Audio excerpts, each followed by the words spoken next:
Ya, kita lanjutkan lagi. Ada yang sudah punya jawaban? Ya. Tadi kan kita menyimpulkan bahwa yang dinyatakan lurah itu keliru. Nah, kira-kira kesimpulan yang kita ini sebenarnya kita buat ini mungkin salah atau tidak?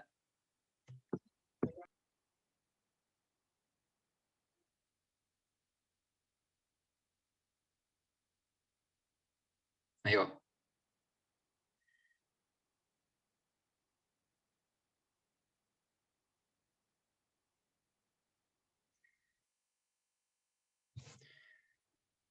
Nah, tadi kan dikatakan bahwa kalau memang rata-ratanya 10 juta dan 92 juta, maka kemungkinan besar kita akan mendapatkan rata-rata antara 8 juta dan 12 juta. Ya.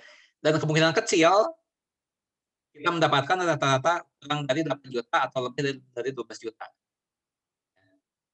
Nah, dan dikatakan sangat kecil kemungkinan, itu bukan berarti mustahil. Awas ya, ini harus garis bawahi.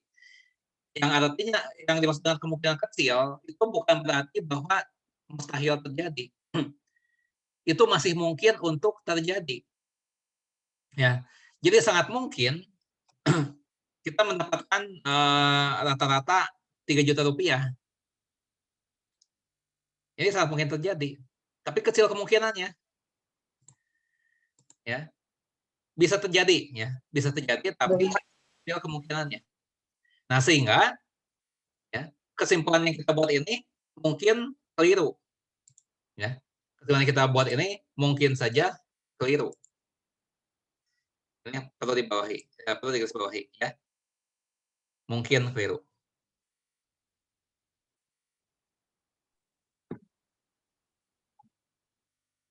Jadi keliru. Ya. Tapi kemungkinan kelirunya kecil.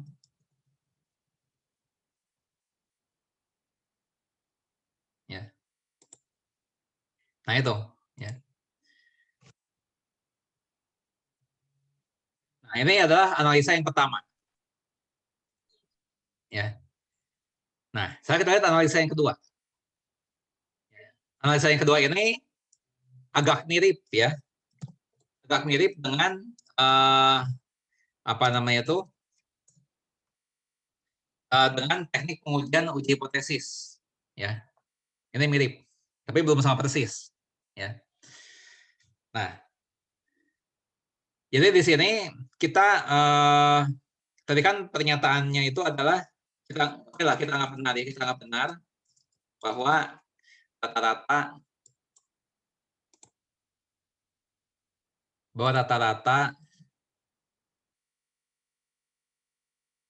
10 juta dan simpanan baku 2 juta. Kita nggak benar. Ya. Nah, di analisa kedua ini kita belum melakukan sampling ya. Kita belum melakukan sampling ya. Tapi di sini kita membuat dulu kriteria ya, sebelum sampling. Sebelum sampling ya. Kita buat kriteria. Ya. Ini sebelum sampling.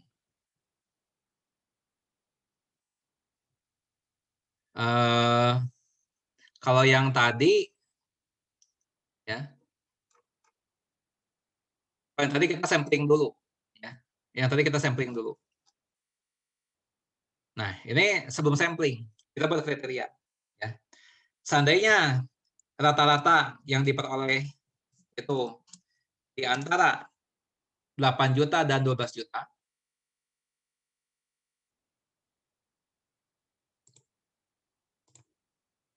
Nah, seandainya demikian,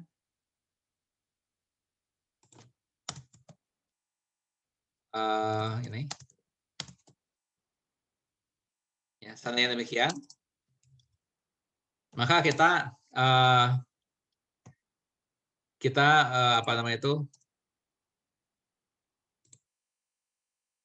kita menerima pendapat lurah tersebut. Ya. Tapi seandainya rata-rata yang didapatkan nanti kurang dari 8 juta atau lebih dari 12 juta,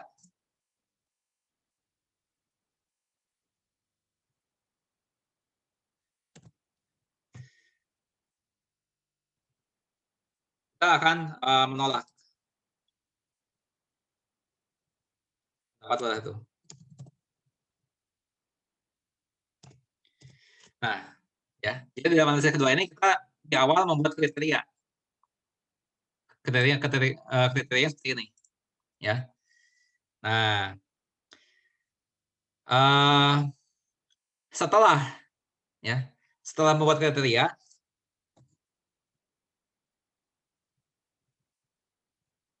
kita lakukan sampling.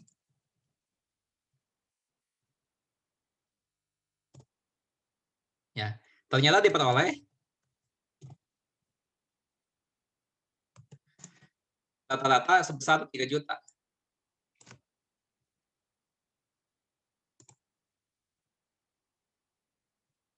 Ya. Nah, sekarang kesimpulannya apa?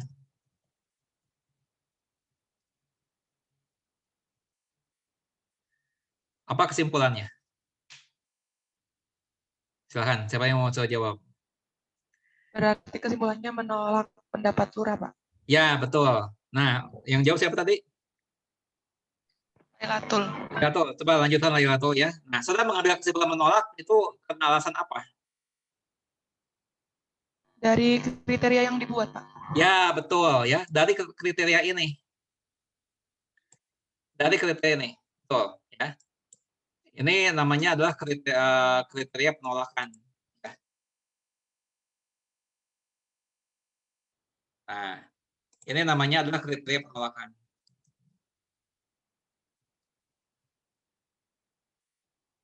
Nah, nanti juga di saat kita melakukan uji hipotesis dengan prosedur yang benar, kita akan membuat dulu kriteria penolakan.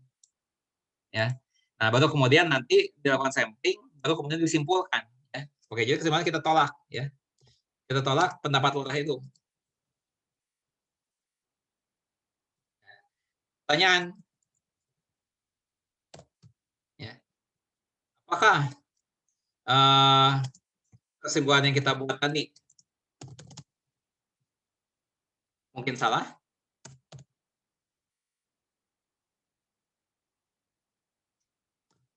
Silakan siapa yang menjawab, nanti Laylatul skor ya belakangan.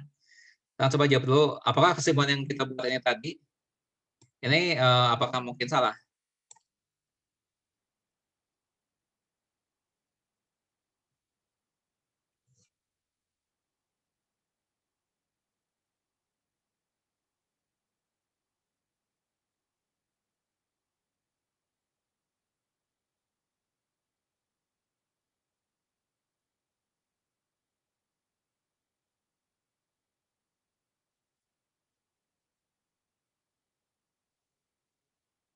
Silakan pakai logikanya.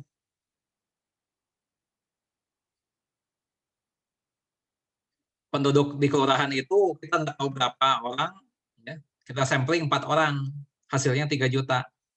Kemudian kita simpulkan bahwa lurah tersebut salah. Nah, apakah kesimpulan yang kita buat ini mungkin salah?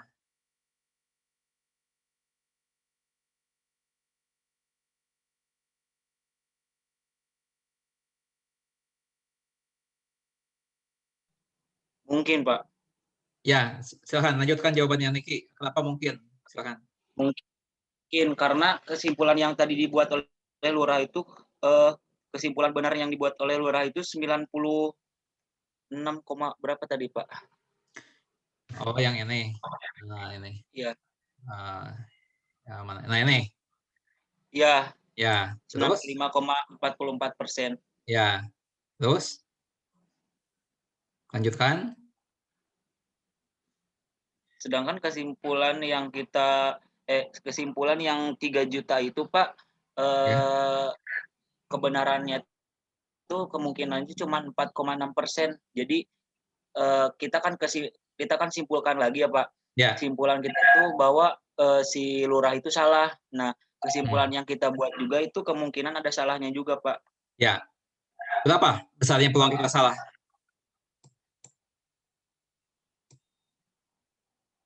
Ayo Niki, udah betul. Jadi peluangnya kita salah berapa? 95,44%. Salah. Salah. Ya, justru peluang kita salah itu yang ini 4,56%. Kan kita mendapatkan rata-rata dari ini kan kita dapatnya 3 juta nih. Ya. Kita dapatnya 3 juta. Nah, gara-gara 3 juta ini ya, kita menolak pendapat lurah. Ya.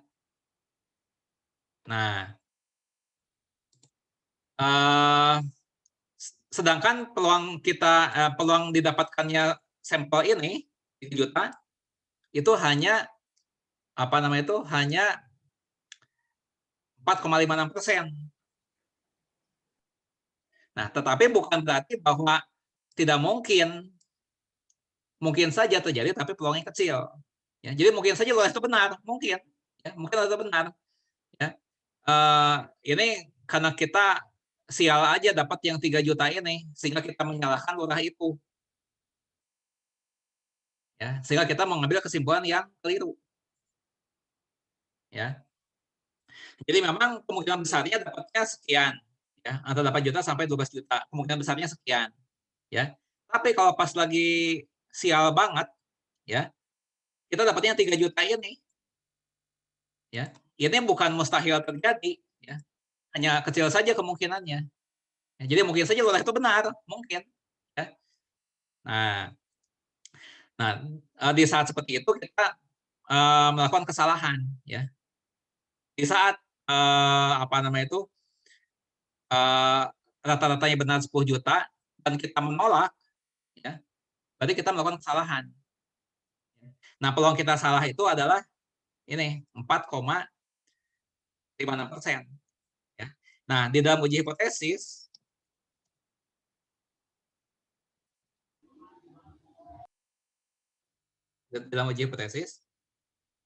ya.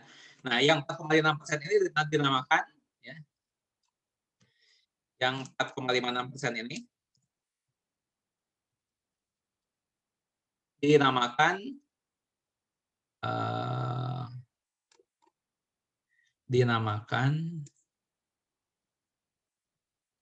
taraf nyata.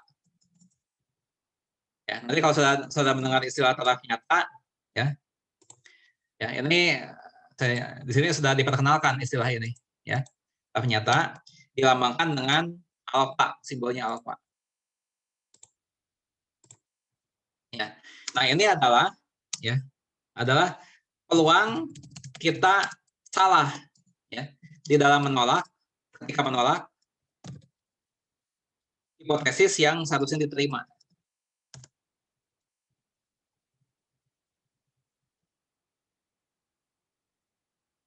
Ya. Ini namanya adalah peluang terjadinya kesalahan jenis pertama.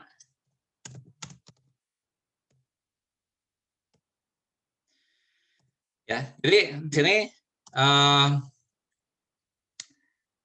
kita mungkin saja menolak hipotesis yang seharusnya diterima. Ya, jadi mungkin saja lurah itu benar tadi, ya, mungkin saja lurah itu benar, tapi kita menolak. Nah, berarti kita salah. Berarti enggak? Ya. Jadi mungkin saja lurah tadi benar, tapi kita menolaknya gara-gara kita dapatkan yang 3 juta ini. Gara-gara ini nih, kita tolak. Nah, padahal benar 10 juta rata-rata populasinya. Nah, berarti kita yang salah. Kita yang salah menyimpulkan karena ditipu oleh hasil sampling ini. Ya, kita yang salah. Ya, mungkin terjadi. Ya, tapi peluang salahnya itu sekitar 4,56%. Dengan kata lain, kemungkinan besar kesimpulan kita benar. Ya, kemungkinan besar kesimpulan kita benar. Kemungkinan besarnya. Ya. Jadi kemungkinan besar lurah tersebut memang keliru. Kemungkinan besarnya. Ya. Nah, itu memang kalau pengambilan kesimpulan dengan statistik itu memang ada unsur untung-untungan. Ya, cuma kita bermainnya di kemungkinan besar benar atau kemungkinan besar salah. Gitu, ya. Nah, ya. Yang analisa kedua ini mirip, ya, mirip, sudah mulai mirip dengan apa namanya itu, dengan teknik uji hipotesis yang sudah saya bagikan di di website, ya. Nah, kan kalau saya buka website ini, ya, yang diarahkan di VL, ya, ini judulnya Ketika Ilmu Hukum Sharing Statistika, ya. Nah, di bagian bawahnya kan ada ini nih, cara menguji hipotesis statistik. Nah, ini nanti sudah download, ya, dan tabel T ini diperlukan, ya, untuk mendukung belajar, ya. Kedua ini kalian download nanti. Asal kalau kalian klik ini cara menguji hipotesis statistik, ya. Nah, nanti kalian akan dapatkan ini nih, kalian akan dapatkan file ini. Akan dapatkan ini. Nah, ini, ya. Uji hipotesis satu sampel, ya. Nah, sekarang coba kita lihat, ya. Kalau dengan teknik langkah-langkah ini seperti apa, ya. Nanti kita lihat ini akan mirip, ya, akan mirip dengan yang kita lakukan tadi di analisa yang kedua, ya. Di mana kita membuat kriteria terlebih dahulu, baru kemudian melakukan sampling, ya. Nah, sekarang coba kita terapkan dulu, ya. Kita terapkan langkah-langkah uji hipotesis ini, ya. Nah, tentukan hipotesis nol, ya. Nah, di soal yang tadi, ya, sebentar ya, tadi ada yang lupa diberikan skor, ya. Sebentar, saya lupa, ya. Tadi ada Lailatul dan Niki, ya, tadi. Sebentar, Lailatul dan Niki, ya, masing-masing dapat skor 3. Oke, Lailatul dan Niki. Oke, kita lanjutkan lagi, ya. Kita lihat langkah pertama, ya, adalah menuliskan hipotesis nol. Ya, apa itu hipotesis nol? Hipotesis nol itu adalah suatu pernyataan mengenai nilai parameter populasi yang dibentuk dengan menguji evidensi numerik. Ya, nah, kalau kita praktekkan di sini, nah, kita copy paste lagi ya soalnya ini, kita copy paste lagi soalnya supaya nggak hilang jejak. Nah, ini ya. Nah, ini kita copy paste. Ini analisa yang ketiga, ya. Ini nah, soalnya seperti ini, ya. Analisa ketiga dengan uji hipotesis. Nanti kalian bisa lihat bahwa ini agak mirip dengan analisa yang kedua, ya. Nah, tadi dikatakan bahwa langkah pertamanya adalah menuliskan hipotesis nol, ya. Nah, hipotesis nol ini adalah pernyataan lurah ini, ya. Inilah yang akan kita uji, ya. Kita akan menguji ini kan.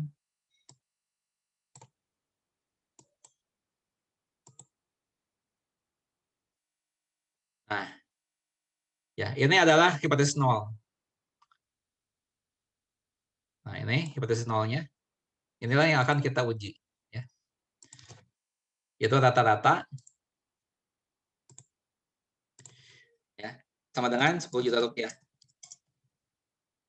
Ini hipotesis nol.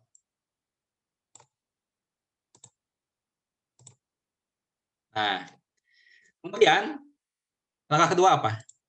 Kita lihat. Langkah kedua, menentukan hipotesis tandingan yang cocok, ya. Apakah menggunakan tanda tidak sama dengan, apakah tanda lebih kecil atau tanda lebih besar, ya. Nah, sekarang kita lihat untuk soal yang ini, ya. Satunya apa? H1, ya. Nah, H1 ini, ya, mana yang betul, ya? Apakah begini? Sebentar ya.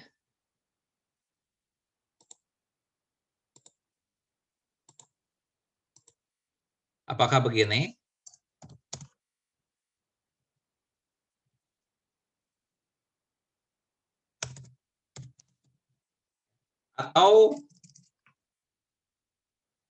atau gini.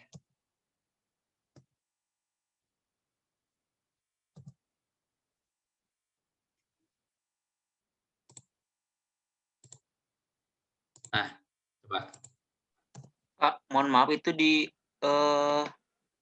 uji hipotesis 1 ya Pak, sampel berapa? 1. Oh iya Pak. Gimana? Itu yang Bapak ini yang diuji hipotesis 1 ya Pak, yang soalnya itu yang tadi. Ini ya kita masih membahas soal yang sama ya, tapi kita menggunakan teknik-teknik ini, teknik uji hipotesis yang ada di ini. Jadi kita soalnya sama ya, hanya kita menerapkan ini. Kita lakukan langkah demi langkah ya. Langkah pertamanya kan menuliskan hipotesis 0 ya. Nah, hipotesis 0-nya di dalam soal ini adalah pernyataan lurah tadi. Katanya 10 juta rupiah nih. Inilah yang mau kita uji ya. Ini yang mau kita uji di 10 juta atau enggak gitu kan. Itu maksudnya ya. Nah, H1 ya. Ya, kita lihat hipotesis alternatifnya. Ya, hipotesis alternatifnya ini ya. Hipotesis tandingan ya atau alternatif. Ya, itu adalah pernyataan yang akan diterima jika data hasil sampling memberikan cukup bukti bahwa hipotesis 0 salah. Ya, singkatnya begini. H1 ini akan diterima ketika H0 ditolak. Ya, ini kan ada H0 ada H1. Ya. Nah, ketika H0 ditolak, maka H1 yang akan diterima. Ya. Nah, kira-kira di dalam soal yang ini, kira-kiranya yang menggunakan tanda lebih kecil atau menggunakan tidak sama dengan?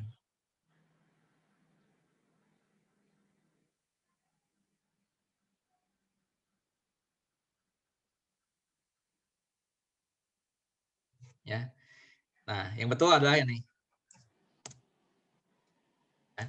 Ini disimpulkan, kenapa tanda tidak sama dengan? Ya. Nah, kita dapat dari sini nih.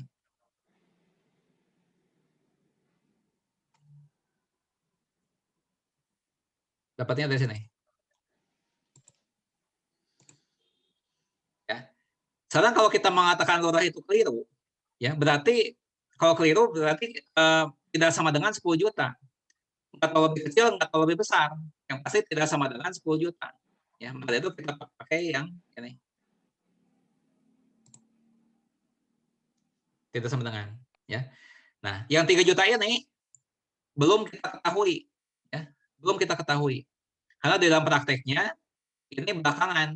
Sampling, kita buat kriteria dulu, baru apa namanya itu, sampling belakangan. Ya. Nah, berikutnya. Ya. Langkah 3 apa? Langkah 3 adalah menentukan taraf nyata yang dikehendaki. Ya. Nah, kalau di soal sebelumnya, di analisa kedua, maksudnya di analisa kedua, kan ini kita menentukannya belakangan. Ya, kita menentukan belakangan. Nah, kita buat kriteria dulu seperti ini. Baru ini belakangan. Ya. Nah, sekarang dibalik. Alfanya dulu yang kita pasang. Taraf nyata dulu yang kita pasang. Ya, katanya berapa? Di soalnya 5%. Nih, 0,05.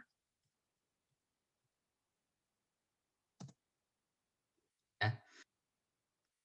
Nah, itu langkah ketiga. Ya. Nah, baru kemudian berdasarkan alfa ini kita menetapkan kriteria. Ya.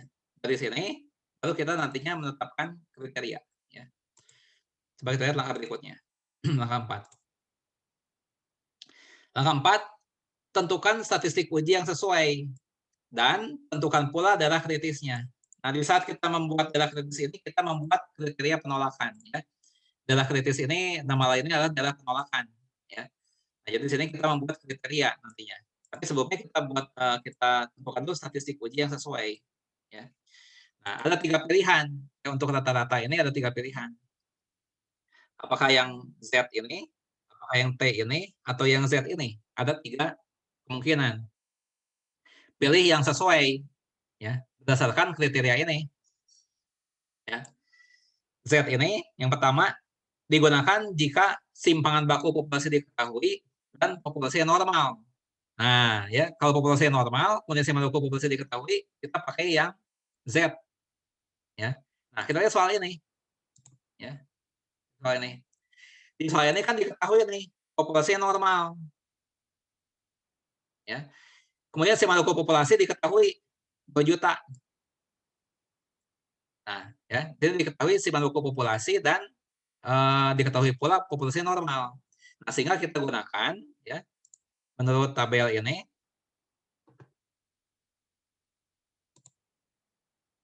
ya menurut kriteria ini kita pakai yang pertama nih ya. Karena sigma diketahui dan populasi normal. Jadi kita pakai yang pertama ini. Ya.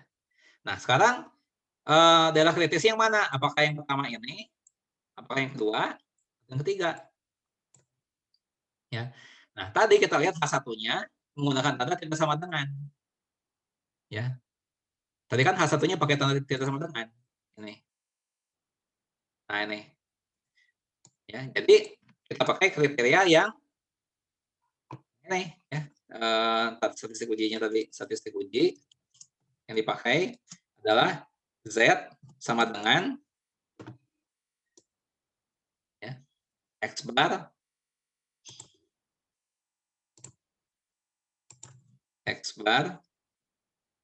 min mu 0 dibagi sigma pada akar N.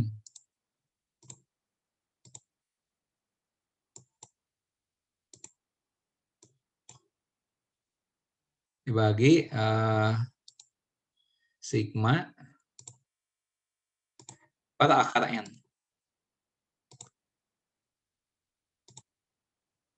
Ya. Nah, daerah kritisnya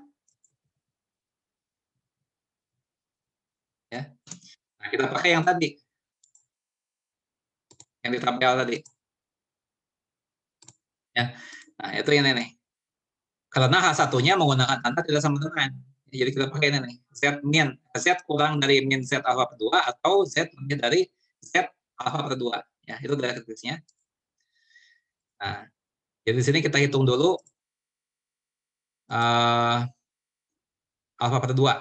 Kita hitung dulu alpha per 2-nya berapa nih? Alpha per 2. Alpha per 2 dari 0,05 bagi 2 ya. 0,025. Ya. Jadi daerah kritisnya adalah Z kurang dari min Z alpha per 2 ya, atau Z lebih dari Z alpha per 2. Z alpha per 2. Nah, jadi ini adalah Z sama dengan Z kurang dari min. Tadi saya buat ke bawah saja gini. Nah, ini aja.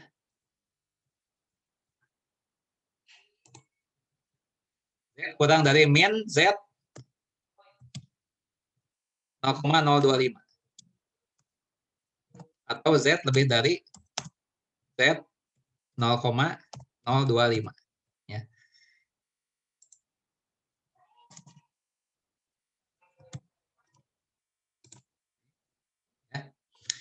Nah, sekarang yang jadi masalah berapa kan nilai Z 0,025?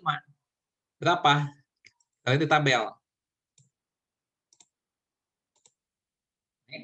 Ya. Tadi alfanya berapa? 0,05 kan alfanya? Ya kan? Nah, kemudian Z alfa per 2-nya berapa? 1,96. Ini kan Z alfa per 2 nih, 1,96. Ya. Jadi 1,96.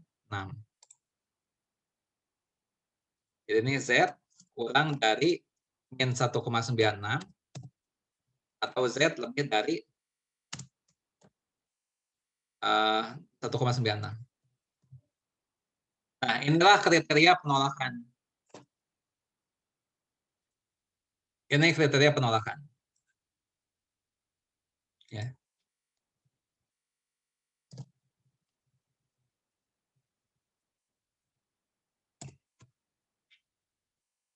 Nah, setelah itu apa? Setelah itu, langkah berikutnya adalah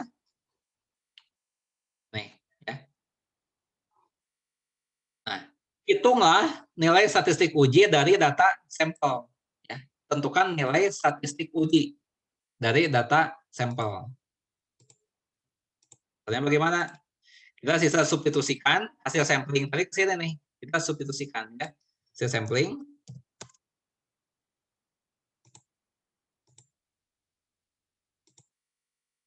Ya.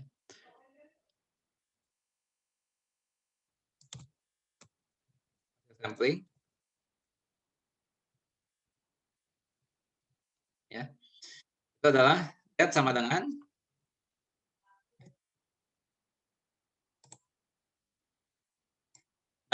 hasil samplingnya tadi 3 juta kan, 3 juta dikurangi 10 juta ini. Nah, ini mu nolnya ya. 10 juta. Ini kurangi 10 dibagi sigma per akar n ya. Sigma per akar n, sigmanya tadi 2 juta, sigma populasi dibagi akar n, ukuran sampelnya 4. Nah, ini jawabannya min 7. Ya. Nah, min 7 itu masuk dalam kriteria penolakan. Lihat ini. Ya. Karena dia kurang dari 1,96. Ya, kurang dari 1,96. Jadi dia masuknya dalam kriteria penolakan. Ya. Nah, kita lihat langkah berikutnya apa. Nah, baru kita menyimpulkan apakah tolak atau terima. Ya. Simpulkan di sini. Nah, hasil sampelnya kan min 7. Ya, ini kurang dari min 1,96.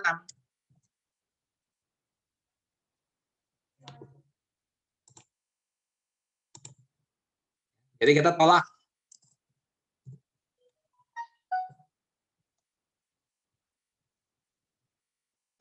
Ya. Nah, kita tolak H0.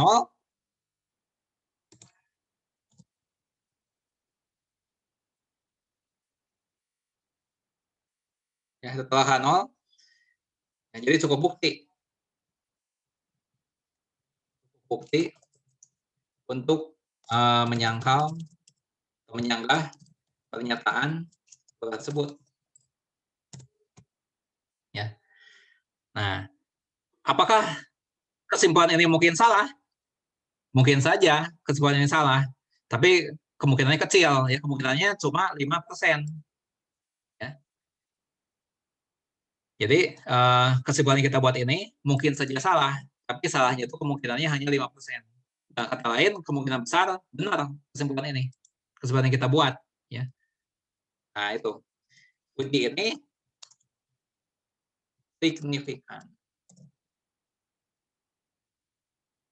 Nah, jadi yang namanya uji statistik itu bisa memberikan 2 hasil. Bisa signifikan, bisa tidak signifikan. Ya. Jika kita berhasil ya, menolak 0, maka dikatakan bahwa uji tersebut signifikan. Tapi kalau kita gagal menolak 0, maka dikatakan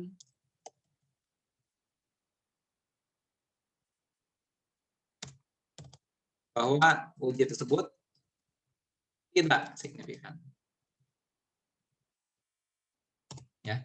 Di sini kita berhasil menolak H0, ya, jadi uji ini signifikan. Ya.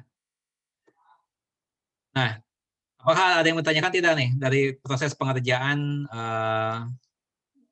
contoh yang ini? Sebelum kita lihat contoh yang lain. Ya, silakan. Yang Yang ini Pak, yang 3 dikurangi 10 yang hasil sampling Z, Ya, 3 oke. dikurangi 10 per Ya. 2 akar Ya. 4. Nah, yang itu. Oke. Apa pertanyaannya? Yang itu Pak, yang hasil sampling 3 per 10 Ya, ini. ya, yang itu Pak. Ya, kenapa? Masalahnya? Itu dari mana Pak? Ini dari sini nih. Ini nih, lihat. Nih, yang saya blok warna apa ya sekarang nih? Warna abu-abu. Nah, ini. Ini yang saya blok warna abu-abu. Dari sini, ini kan X bar. X bar ini kan rata-rata sampel. Ya. Nah, rata-rata sampel kan 3 juta. Ini. Nah, ini. Rata-rata sampel. Ya. Kemudian mu 0, ini adalah rata-rata yang dikemukakan oleh Pak Lurah tadi. 10 juta. Ya. Nah, kemudian yang ini, yang 2 ini adalah si Mandoko populasi. Ya, si Mandoko populasinya 2 juta. Mana ya tadi? Nah, ini si Mandoko populasi 2 juta. Itu. Ya. Kemudian akar N. N itu ukuran sampel. Kan sampelnya 4 orang tadi. Nah, ini. Dari situ dapatnya. Jadi mensubstitusi ya. Jadi di langkah ini kita mensubstitusi hasil sampling ke rumus ini. Disubstitusi aja. Gitu. Ya. Ya Pak. Oke. Jadi di sini kita melakukan perbandingan antara kriteria yang kita buat dengan hasil sampling, disocokkan. Jatuhnya di daerah penerimaan atau di daerah penolakan. Seperti itu, ya. Nah, ada pertanyaan lain?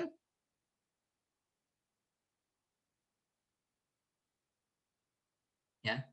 Oke. Sekarang kita coba apa namanya itu lihat soal yang lain, ya. Lihat soal yang lain. Kita ambil dari file ini, ya, yang bisa kalian download sendiri nanti. Ya. Kita lihat contoh-contoh soal yang lainnya. Oh sebentar, ya. Saya lanjutkan lagi nih. Yang tadi masih, ya. Ada yang kelewat. Nah, misalnya gini. Soalnya saya ubah sedikit, ya. Soalnya saya ubah sedikit jadi kayak gini nih. Selanjutnya saya copy paste dulu ya. Copy paste. Ya. Nah, ini contoh soal 2 lah misalnya. Contoh soal 2. Yang tadi contoh soal 1 nih. Ini contoh soal 1. Nah, contoh soal 2 gini nih, saya ubah sedikit pertanyaannya. Jadi gini, ya. Apakah cukup bukti untuk menyatakan bahwa rata-rata pendapatan penduduk per bulan